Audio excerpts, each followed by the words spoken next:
Bonjour et bienvenue sur le plateau de Bonjour chez vous. Aujourd'hui, je suis très heureuse de vous retrouver pour un thème très important.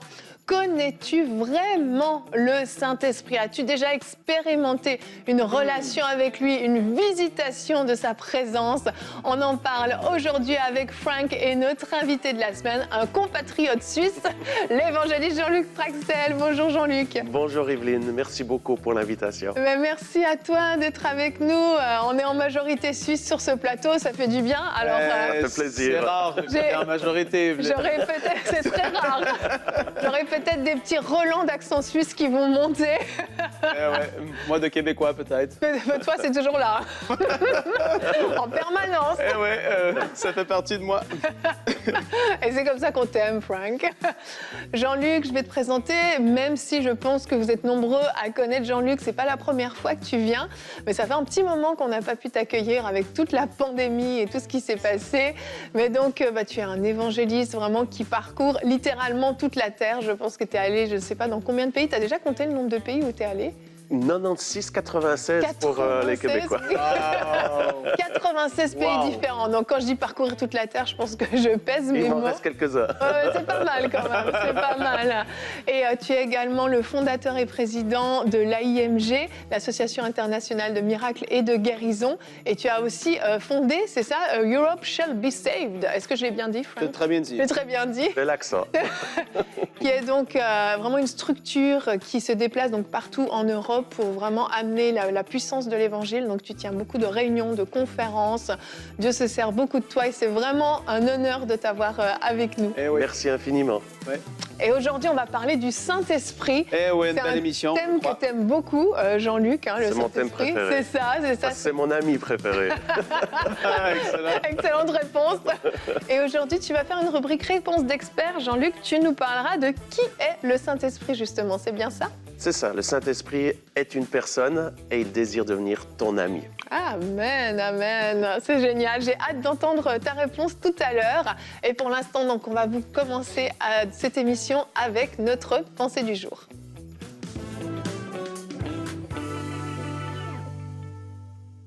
Et on parle du Saint-Esprit. C'est tellement un beau thème. Je suis content de faire cette émission avec vous parce qu'on veut que vous puissiez développer cette soif pour plus du Saint-Esprit. Il est extraordinaire et il est le sceau de Dieu sur notre vie. Si on pourrait éteindre les lumières, fermer les lumières dans le monde entier, dans le monde spirituel, on pourrait voir tous les croyants de cette terre auraient ce sceau du Saint-Esprit comme une lumière qui brille à l'intérieur d'eux.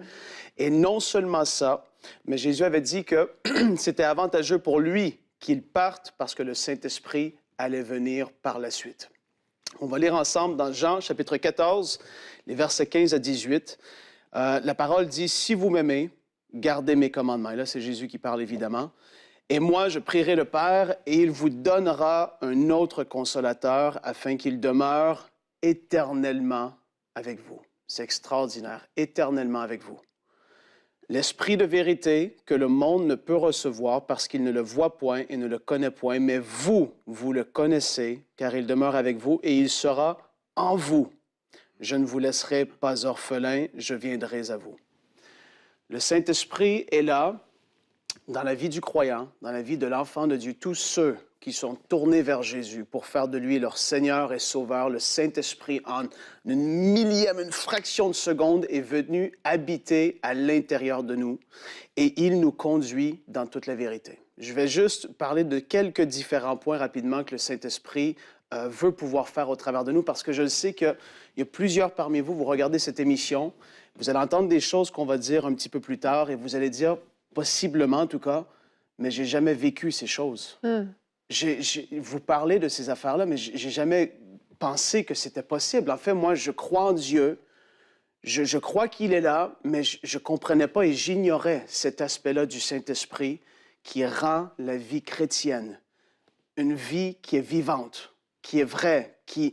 En fait, le Saint-Esprit, il est celui qui nous apporte dans une vie de transformation à la même image que Jésus. Il nous transforme de gloire en gloire. Et pendant que je le dis, je sens que des personnes qui ont une soif, et on va prier pour vous plus tard, mais il nous donne la capacité de vivre une vie qui est agréable à Dieu. C'est extraordinaire. C'est plus par nos propres forces de ne plus essayer de pécher, etc. Non, il nous amène sur une vie de sanctification où est-ce qu'il nous donne cette possibilité. Il nous donne des désirs, mais maintenant, c'est la nature de Dieu en nous qui nous pousse à vouloir vivre une vie qui est agréable à Dieu. Et non seulement ça, il nous conduit dans toute la vérité. Il nous enseigne. Lorsqu'on lit la parole, c'est lui qui amène ces révélations extraordinaires. C'est plus juste du noir sur blanc. Ce n'est plus juste « je lis pour lire ». Mais maintenant, il y a des choses qui ressortent et qui, wow, ça devient une révélation pour toi dans ta vie et ça transforme ta vie.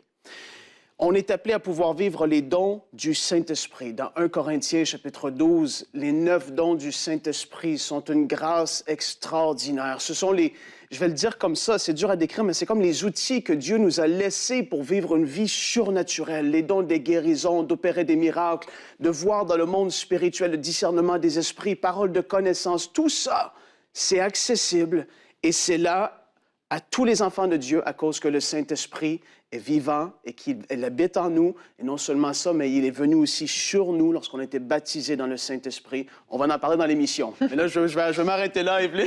Je dois m'arrêter là, mais il y a tellement de choses qu'on pourrait dire. Et la vie chrétienne n'est pas une vie ennuyeuse. C'est pas ennuyeux, c'est pas plate, comme on dit. C'est tellement extraordinaire et excitant. Amen, amen. C'est vrai que quand on parle du Saint-Esprit, on ne peut pas rester très terre-à-terre, très posé, parce que c'est vraiment une personne avec qui on développe une relation. Ouais. Et puis, à la maison, vous nous écoutez, vous dites, bah oui, bah, je connais Dieu, Dieu le Père, Jésus qui est mort à la croix, il m'a sauvé. Mais le Saint-Esprit, c'est qui exactement? C'est quoi? On peut regarder les films de Jésus qu'on a pu voir à la télévision ou autre. Le Saint-Esprit, on ne le voit pas vraiment, il n'est pas matérialisé. Ouais. Et c'est difficile à saisir ces choses-là quand on n'y a pas goûté. Oui. Mais comme tu l'as dit en introduction, le Saint-Esprit, dès le moment où on est né de nouveau, est venu habiter en nous. Mais ce n'est pas suffisant, en fait.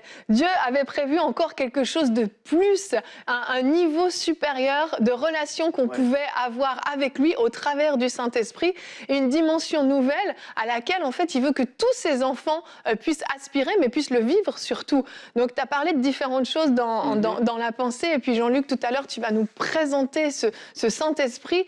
Mais avant tout, j'aimerais vraiment qu'à la maison, vous puissiez ouvrir vos cœurs et ouvrez-vous peut-être à quelque chose de nouveau aujourd'hui. Vous pouvez expérimenter dans votre maison aujourd'hui quelque chose que vous n'avez jamais vécu auparavant. Mais il faut que vous soyez ouverts. Le Saint-Esprit ne va pas forcer les choses, il ne va pas s'imposer. Mais si vous êtes ouvert à lui et vous dites « Saint-Esprit, j'aimerais vraiment te connaître, j'aimerais goûter à ta présence, j'aimerais découvrir des choses qui te concernent. Alors aujourd'hui, j'ouvre mon cœur et je crois que tu vas venir me rencontrer. » Attendez-vous vraiment à vivre quelque chose à la maison. Magnifique. Je pense vraiment, premièrement, j'aimerais vraiment honorer EMCI que vous traitez de ce sujet, ou de cette personne, parce que beaucoup de chrétiens aujourd'hui oublient de parler du Saint-Esprit. Et il y a un enjeu spirituel majeur.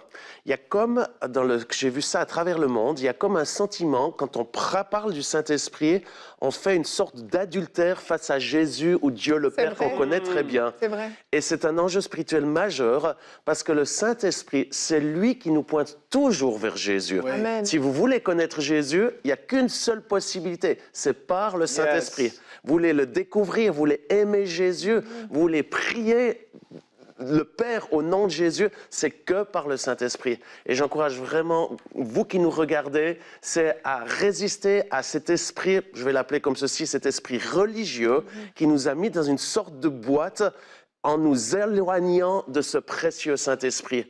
Et en vous ouvrant à cette puissance et à cette présence du Saint-Esprit, vous allez voir que vous allez rentrer dans des dimensions spirituelles beaucoup plus fortes et vous allez connaître réellement Jésus. C'est pour ça que Jésus l'a dit, il est préférable que je m'en aille afin que vous puissiez recevoir le Saint-Esprit. Je pense aujourd'hui que nous connaissons par le Saint-Esprit mieux Jésus que les disciples eux-mêmes lorsqu'ils étaient avec Jésus physiquement sur cette terre. Ouais, c'est fort ce que tu dis. Et tu as notre verset du jour, justement, parce que c'est biblique ce qu'est en train de dire Jean-Luc. C'est absolument biblique. Et si vous en doutez, notre verset du jour nous en parle et je vais profiter de l'insérer à ce moment-là. Je crois que c'est le bon moment. 1 Corinthiens 2 au verset 10 nous dit « Car l'Esprit, donc sous-entendu le Saint-Esprit, sonde tout, même les profondeurs de Dieu. » Et quand on va un petit peu avant dans ce verset, En fait, il est dit que l'esprit de l'homme, connaît les pensées de l'homme mieux que quiconque, parce qu'il habite en vous, votre esprit. Mais l'esprit de Dieu connaît les profondeurs de Dieu, sonde les profondeurs de Dieu mieux que quiconque. Et c'est pour ça qu'il nous amène à Dieu, il nous amène à Jésus, parce que justement, c'est l'esprit de Dieu, en fait. Ils ne sont pas dissociables, et c'est pour ça qu'on ne peut pas commettre un adultère envers Dieu, envers Jésus, parce qu'on a une relation avec le Saint-Esprit, puisqu'effectivement, déjà, il y a cette Trinité, ils ne font qu'un, ils sont une seule personne. C'est comme si j'avais une relation avec ton esprit, mais pas avec toi, Jean-Luc. Ça n'a aucun sens, en fait, parce que ton esprit, c'est qui tu es. Et c'est là qu'il faut comprendre, c'est que c'est pas une personne à part qui débarque de nulle part, qui n'a rien à voir et qui va nous éloigner de Dieu, mais au contraire, qui va nous amener, qui va pointer toujours, j'aime ce que tu dis, vers Dieu, vers Jésus. C'est exactement ça. Ouais, c'est Dieu lui-même. Le Saint-Esprit est Dieu. Ouais. Et en fait, quand on parle 1 Corinthiens 2, j'aime tellement ce passage où est-ce que ça dit que ce sont des choses que nos yeux n'ont point vues, que nos oreilles n'ont point entendues, des choses je paraphrase, qu'on ignore. Il y a des affaires que Dieu en réserve pour nous, mais c'est par l'Esprit qu'on va pouvoir recevoir ces choses-là, comprendre ces choses-là. Et non seulement ça, mais on revient un peu même aussi à Galates chapitre 5, où est-ce qu'on voit qu'il y a une guerre entre la chair et l'esprit. Et le Saint-Esprit est celui qui va, comme je l'ai dit, vouloir nous amener dans une vie de sanctification, une vie de sainteté. Et alors qu'on se soumet au Saint-Esprit, et c'est là que ça fait toute la différence dans la vie de tellement de personnes, ils luttent constamment par leur propre force, alors que lorsqu'on se soumet au Saint-Esprit, et même que c'est dans 1 Thessaloniciens 5, au verset 23, ça dit que le Dieu de paix vous sanctifie lui-même tout entier. Dieu nous amène dans un chemin de sanctification et nous, tout ce qu'on a à faire, c'est de se soumettre à ce qu'il veut faire. Il met le spotlight sur quelque chose dans notre vie par l'Esprit. Le Saint-Esprit nous révèle des choses qui sont là et qu'on ignorait et que parfois, ça fait des années que c'est là et tu dis, j'ai fini avec les gros péchés de la vie. Mais pourtant, il y a encore quelque chose qui est appelé à être abandonné et c'est pas dans un esprit de condamnation, jamais. C'est juste pour nous amener encore à un autre niveau dans notre vie spirituelle pour qu'on, comme je l'ai dit, qu'on soit de plus en plus à l'image de Jésus. C'est le but ultime du croyant. Et ça, je trouve que c'est extraordinaire. Quand tu vois des hommes et des femmes qui, depuis des années, et Jean-Luc, je sais que tu as connu beaucoup de personnes qui aujourd'hui sont parties rejoindre le Seigneur, des grands hommes et des grandes femmes de Dieu, et tu vois en ces personnes-là quelque chose, je ne veux pas dire de différent, c'est pas qu'eux, ils ont été choisis spécialement, mais c'est parce qu'il y a une vie avec Dieu, de soumission à son esprit, et tu parles avec eux et tu sens l'amour de Dieu d'une façon extraordinaire. Tu vois en eux la personne de Jésus davantage, et on est appelé à être ces personnes-là. Et ça, en tout cas, c'est tellement une grâce de pouvoir connaître le Saint-Esprit et de vivre ces choses. Amen, amen. Moi, je me souviens, quand j'ai été baptisée du Saint-Esprit au début de ma vie chrétienne, moi, je voulais parler en langue, parce que tout le monde dans mon église parlait en langue, et moi, je voulais parler en langue. Et je croyais que le but ultime du baptême du Saint-Esprit, c'était le parler en langue. Alors, j'étais super contente quand j'ai commencé à parler en langue. Mais en fait, j'ai réalisé que ma vie chrétienne a réellement démarré à ce moment-là. Je suis rentrée dans une vie chrétienne complètement différente, où justement, j'avais une compréhension de la parole de Dieu qui était nouvelle. J'avais des temps de prière qui n'avaient plus rien à voir, où tout à coup, le Saint-Esprit me conduisait parfois à me mettre à genoux au pied de mon lit et j'étais visitée, parfois à prier pour telle ou telle personne. Il y avait une sensibilité aux choses spirituelles qui était complètement accrue comparée à avant. Et vraiment, je me suis dit, le baptême du Saint-Esprit, le parler en langue, finalement, c'est une virgule dans la vie de l'Esprit qu'on peut expérimenter avec lui. Ouais, magnifique. Je sens très fortement de pouvoir, c'est notre désir de vous aider à rencontrer ce Saint-Esprit, à avoir cette relation avec lui. Et je pense, comme je l'ai déjà dit avant, il y a cet enjeu spirituel qui est majeur. Et beaucoup d'entre vous avaient une certaine peur, une certaine crainte de l'Esprit de Dieu. Mais j'aimerais vraiment vous dire, il est Dieu, ça a déjà été dit. Il est ce Dieu qui vous aime, comme Dieu le Père, comme Jésus le Fils. Il vous aime, le Saint-Esprit vous aime énormément. Et rappelons-nous de ceci, et ça c'est un des défis dans la société dans laquelle nous vivons. On dit souvent, on a été créé corps, âme et esprit.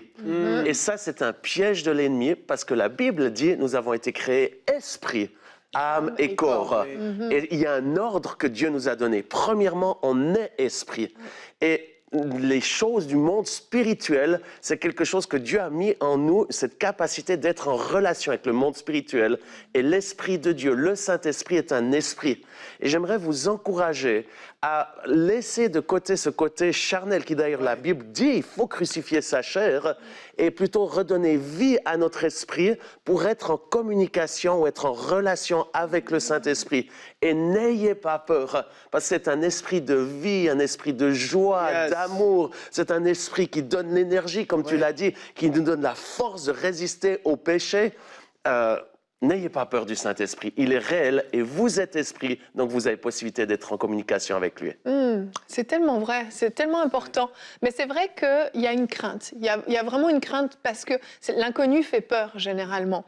Mais en fait, quand on regarde les évangiles, on comprend que Jésus lui-même avait cette relation avec Dieu le Père, mais quand il dit « il est avantageux que je m'en aille », ça veut dire qu'en fait, on va avoir cette relation que les disciples avaient avec Jésus. Chaque croyant sur la terre va pouvoir l'avoir au travers du Saint-Esprit. C'est comme si Jésus s'était multiplié en chacun d'entre nous. Et ça, c'est extraordinaire en fait, parce que Jésus savait qu'il était limité par son corps terrestre quand il était sur la terre. Mais il savait qu'en envoyant le Saint-Esprit, il allait pouvoir avoir cette relation avec chaque croyant de manière individuelle au travers du Saint-Esprit. Le Saint-Esprit est tout un tas de choses et je ne veux pas qu'on empiète, parce que je pense qu'on en a déjà beaucoup dit, je ne veux pas qu'on empiète sur ta réponse d'expert, pour que tu puisses nous expliquer vraiment qui est le Saint-Esprit au travers des Écritures, qu'on saisisse vraiment cette personne-là. Donc Jean-Luc, on va enchaîner avec notre rubrique Réponse d'expert. Alors, je ne sais pas si je suis un expert, mais dans tous les cas, je peux vous parler de mon meilleur ami, qui est le Saint-Esprit. Bon, donc tu es un expert avec ton meilleur ami. En effet, en 1986, j'ai eu une expérience qui a changé ma vie.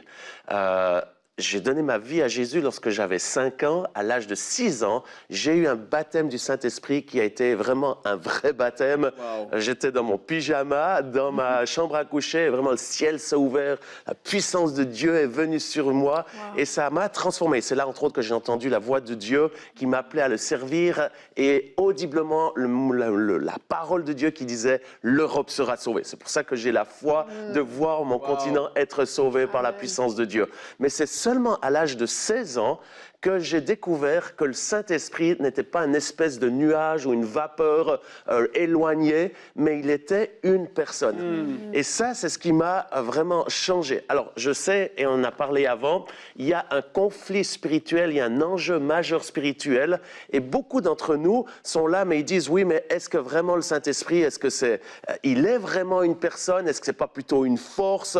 Ou est-ce que ce serait quelque chose d'autre? Aujourd'hui, nous n'avons pas le temps, combien même j'ai préparé 20 pages pour cette émission. Pour ceux qui le veulent, j'aimerais bien les envoyer, je ne sais pas comment. Mais une chose est sûre, théologiquement, nous voyons que le Saint-Esprit est une personne. La Bible, dans les textes originaux, ils utilisent le pronom personnel pour expliquer qui est le Saint-Esprit. Lorsque l'on parle du pneuma, c'est vraiment très intéressant. C'est utilisé comme neutre, mais il est directement suivi avec le pronom personnel qui explique qui est ce merveilleux Saint-Esprit. Et puis, on peut aller dans nombreux passages qui nous parlent justement de cette personne du Saint-Esprit. Aujourd'hui, je vais parler dans un aspect théologique, parce que je ne suis pas théologien, combien même j'aime la théologie. Mais j'aimerais vous partager comment je vis cette relation avec le Saint-Esprit qui est une personne. On en a déjà parlé aujourd'hui, c'est que ce Saint-Esprit est Dieu. Et dans la Trinité, ou la Trinité même, il n'y a pas de compétition. Dieu le Père n'est pas en compétition avec Jésus le Fils, qui est une personne, et ils ne sont pas en compétition avec le Saint-Esprit, qui est une personne. Et ce qu'il faut se rappeler, c'est que le Saint-Esprit, qui est Dieu, qui est une personne, c'est la seule qui est ici sur cette terre. Dieu le Père est au ciel, il est assis sur son trône, et n'oublions pas, c'est lui qui règne, et malgré tout ce qu'on entend et ce que l'on voit, c'est lui qui aura le dernier mot. Amen. Jésus est à la droite du Dieu vivant, et la bonne nouvelle, c'est qu'en ce moment, il intercède pour vous, il prie pour vous, il vous aime, il vous porte dans cette mission que vous avez ici sur cette terre, mais celui qui est avec vous, qui veut demeurer en vous, qui veut être sur vous, qui veut être avec vous, eh bien, c'est ce Saint-Esprit. Et ce Saint-Esprit, c'est justement pas seulement une puissance, combien même Acte 1:8 nous dit, vous recevrez le Saint-Esprit, une puissance. Il est réellement une puissance, mais il est une personne. Et c'est là, en 1986, alors que j'étudiais tout ce qu'il était, il est omniscient, il est omnipotent, il est omniprésent. Si vous allez dans la Bible, Jean 14:26 nous dit c'est lui qui enseigne, c'est lui qui rappelle, il témoigne, il convainc. Il y a de nombreux passages. Allez simplement dans une concordance ou sur Internet, vous mettez Saint-Esprit et vous allez voir des dizaines et des dizaines de versets qui nous parlent de ce qu'il fait et comment il nous aide à marcher cette vie, cette vie avec Jésus-Christ. Mais ce merveilleux Saint-Esprit, il est une personne qui a de la volonté, qui a des émotions, comme vous en avez. Et quand vous savez qu'il est une personne, la chose la plus importante qui est à faire, c'est de le reconnaître, de l'honorer. Et ça, c'est une clé, chers amis. Si vous voulez découvrir cette personne qui est le Saint-Esprit, et pas seulement le découvrir, mais de faire la démarche que d'ailleurs je vous challenge, je vous défie aujourd'hui, c'est de faire ce que j'ai fait à l'âge de 16 ans. J'ai dit, Saint-Esprit, si tu es une personne ici sur cette terre qui veut habiter en moi, qui veut être avec moi, d'ailleurs l'apôtre Paul dit ceci, que la communion du Saint-Esprit soit avec vous. Oui. Et le mot communion, c'est le mot koinonia, qui veut dire évidemment une relation. Et une relation, on peut l'avoir qu'avec une personne. C'est pas possible de l'avoir avec une chose ou avec un écran. C'est avec une personne qui a une volonté, qui a des émotions, qui ressent les choses. Et ça, c'est vraiment une clé que je vous encourage. C'est de dire, Saint-Esprit, si tu es une personne, j'aimerais que tu te révèles à moi. Oui. Et la façon dont vous pouvez le faire, eh bien, c'est de lui donner une place dans votre vie, ce que j'ai fait depuis l'âge de 16 ans. Au début, Yveline, je faisais des choses un petit peu spéciales. Aujourd'hui, je le fais différemment, parce que je le sais, il est là, et le matin, la première des choses, quand je me réveille, c'est une des premières choses que je dis, bonjour Saint-Esprit. Tu avais lu le livre de Bénigne, j'en suis convaincue. Alors ça, c'est un des livres que je vous recommande vraiment. On l'a tous fait. C'est un livre extraordinaire, et c'est là que j'ai commencé à avoir cette relation, d'échanger, de parler, de l'écouter, parce qu'il veut vous parler, mais il veut aussi vous écouter. Et alors que vous avez cet échange, c'est là qu'il va vous conduire, qu'il va vous diriger dans ce que vous devez faire ou ce que vous êtes appelé à faire. J'aimerais vraiment terminer ceci, c'est de vous encourager à vous ouvrir, comme je l'ai dit avant, c'est avec votre esprit, c'est pas avec votre intelligence, c'est votre cœur, votre esprit qui doit s'ouvrir à cette personne qui est un esprit, mais qui est une personne et qui est la personne de Dieu présente ici sur cette terre. Et son nom, c'est le Saint-Esprit. Et là, c'est ce que je disais, au début, qu'est-ce que je faisais? Eh bien, par exemple, quand j'allais dans un endroit, je mettais une chaise vide, où moi, je m'asseyais sur une chaise et il y avait une autre chaise et je disais, Saint-Esprit, prends place. Ça peut vous sembler stupide, mais c'est la façon dont ça m'a permis de changer ma façon de pouvoir comprendre qu'il est réel, qu'il est vraiment là et de pouvoir me représenter le Saint-Esprit qui est assis sur la chaise et je commence à lui échanger. Et je commence à l'écouter, lui me parle.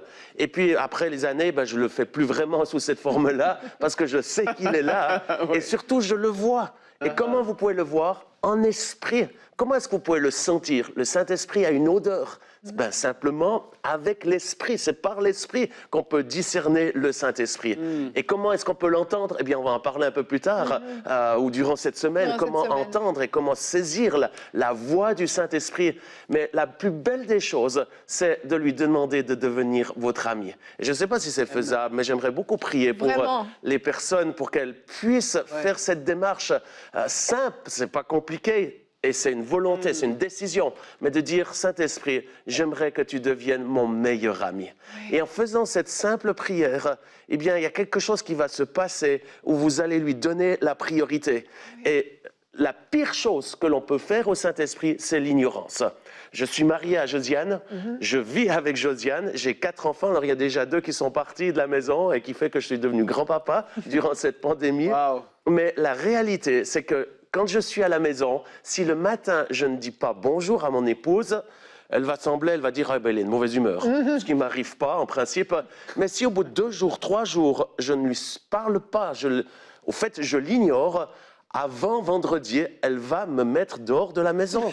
Eh bien, je pense que c'est la même chose avec le Saint-Esprit. C'est, si on ne lui parle pas, si on l'ignore, c'est la pire chose que vous pouvez faire. Alors aujourd'hui, prenez cette décision, là où vous êtes, en disant, Saint-Esprit, je reconnais que tu es la personne de Dieu sur cette terre et je souhaite que tu deviennes mon meilleur ami.